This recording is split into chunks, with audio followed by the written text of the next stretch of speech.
Di ayat-ayat berikutnya 24-25 itu ada penguatan orientasi kehidupan akhirat dengan langsung ya dihadapkan pada dua hasil atau dua tempat yaitu neraka dan surga. Fattakun nar, takutlah kepada neraka allati waquduhan nasu wal hijar yang bahan bakarnya adalah manusia dan batu. Kenapa digabungkan manusia dengan batu untuk mempercepat panas? Ya, itu kan butuh konduktor penghantar panas.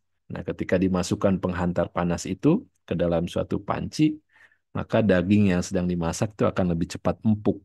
Apakah dengan garpu, ya, dengan logam tertentu, termasuk dengan batu. Batu itu kan si penghantar panas. Kemudian wabashiril ladzina amanu wa amilus solihat annalahum jannatin. Jadi langsung ini sangat-sangat sederhana penyampaian tentang nanti afterlife ya setelah kehidupan dunia ini itu hanya ada dua tempat kembali yaitu neraka dan surga atau surga. Jadi seolah-olah neraka itu menjadi sebuah rem kita takut dengan neraka jadi hati-hati betul gitu waspada. Kemudian kabar gembira tentang surga itu menjadi gas gitu ya kita ngegas ya melihat penyebutan neraka dengan adanya alif lam, berarti dia spesifik, kemudian jumlahnya satu, ya mufrad, an-nar. Di sini mengandung makna setiap orang yang dimasukkan ke dalam neraka, dia akan mendapatkan hukuman neraka yang spesifik, unik bagi dirinya sendiri. Nah, sedangkan ya, penyebutan surga, nah, kita temukan dengan jannatin. Ya, jannatin ini adalah jamak, artinya banyak, dan juga tidak dengan alif lam, artinya nakiroh ya, dia tidak spesifik, artinya kita masih nggak bisa membayangkan ya bagaimana kenikmatan di surga itu, atau penggunaan bentuk nakiroh tanpa alif lam atau akhiran tanwin pada suatu isim, ini bermakna li ta'zim, untuk mengagungkan. Jadi pilihannya dua gitu. Ketika nanti bicara tentang kepemimpinan itu, hati-hati gitu.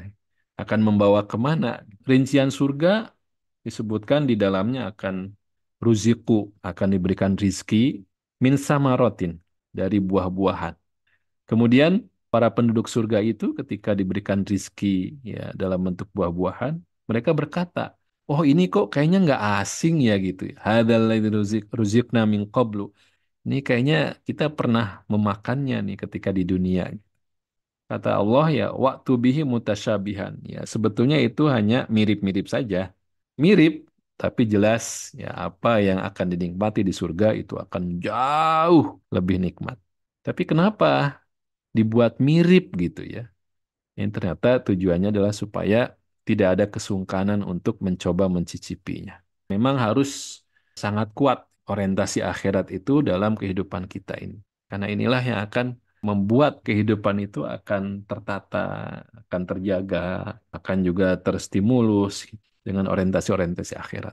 Bahkan mereka para pemimpin yang diceritakan ya di dalam ayat Quran yang dimodelkan dengan para nabi itu mereka dibantu oleh Allah untuk menjadi hamba-hambanya yang mukhlis dan mukhlas ya, yang ikhlas, yang suci dan disucikan ya mereka itu. Disucikan kan ini kondisi di mana sangat dibutuhkan dalam suasana dunia yang penuh dengan polutan, dengan kotoran ya. Butuh untuk disucikan oleh Allah ya, mukhlasin.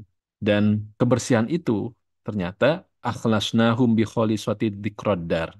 Jadi mereka para nabi itu ya akhlasnahum kami sucikan mereka bi kholiswati dzikraddar dengan cara mengingat dzikraddar, kampung akhirat.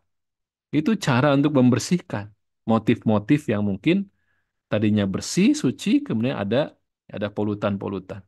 Hari ini kita menyaksikannya bagaimana yang tadinya barangkali ya seorang pejuang keadilan, pejuang kesejahteraan, pejuang melawan kezoliman gitu ya. Tetapi terjadi disorientasi ketika sudah luntur ya, orientasi akhiratnya itu sudah luntur. Nah, ini sangat penting. Makanya ini menjadi awal sebelum adanya informasi tentang leadership, kepemimpinan dari manusia itu. Nah, ayat berikutnya itu bercerita kepada kita tentang bagaimana Allah yang maha besar, maha hebat, ternyata juga dalam menciptakan ada ciptaan-ciptaan yang barangkali dalam point of view, dalam pandangan manusia itu sesuatu yang remeh-temeh gitu. Jadi Allah menciptakan ba'udotan, fama fauqoha, bahkan lebih kecil daripada itu gitu, lebih kecil daripada seekor nyamuk. Nah, maka bagi seorang yang akan berhasil dalam tugas kepemimpinannya, maka dia tidak akan meremehkan hal-hal yang bahkan kecil sekalipun.